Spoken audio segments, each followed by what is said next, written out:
Galit na galit, gusto manakit kuya. Alam ko, trending ka for how many weeks na ba? O with days, di ko alam.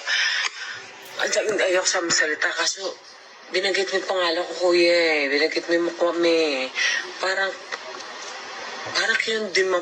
kinundinan mo kami dahil inaano namin yung tanggap namin mga anak namin. Dahil members ng LGBTQ. So, ba't ka naman, anong pakialam mo? Ikaw ba na may ambag ka ba na kahit ng preschool? Oo. Kabigay ka ba ng baon? Diba? Kasi meron pang palakpak. Woo! Iba yung galit mo, kuya. Woo! Palakpakan na. Hindi na, in fairness, nagkamot ang anak ko at sinuportahan ko. Hindi naman lahat malakpakan ako. Marami din naman na mangilang-ilan na, syempre, of course, mga katulad mo, hardcore na Christian. Although marami mga kalala din ng mga Christian na may respeto naman. Kuya, ikaw kasi ang galit mo iba eh. Palakpakan natin. Magkamagalam. Pili ko, one of these days, makakatim ka rin ng palakpak. O, sa mukha. Sarap lang. As lagi minimension yung Bible, eh, ayokong pag-usapan ng Bible kasi lagi sinasabi bagit yung Sodom and Gomorrah. Yung totoo ko, ando ka ba? Baka meron ka, baka na Facebook live mo. Again, nagjo-joke lang ako Pero totoo lang,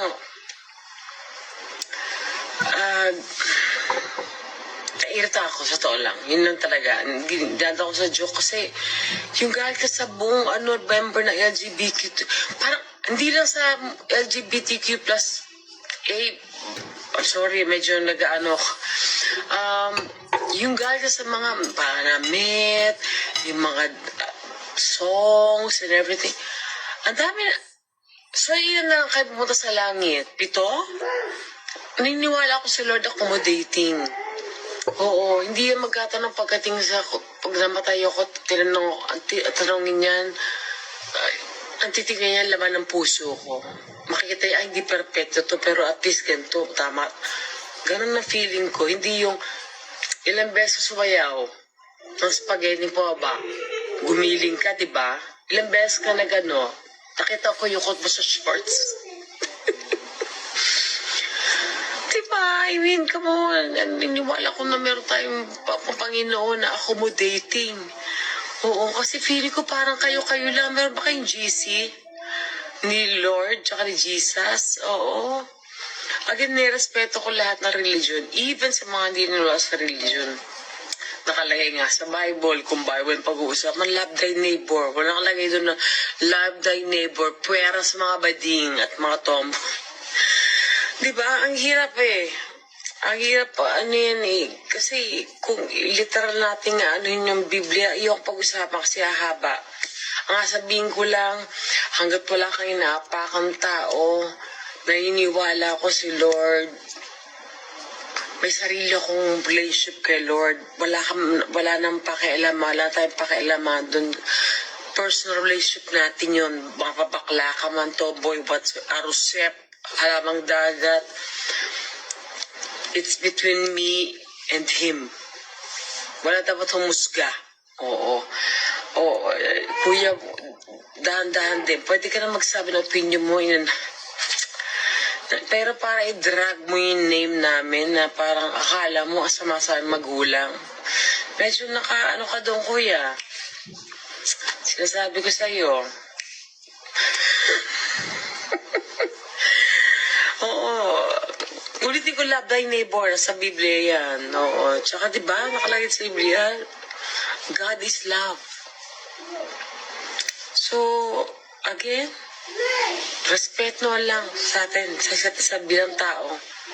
At kuya, sana kumalma ka.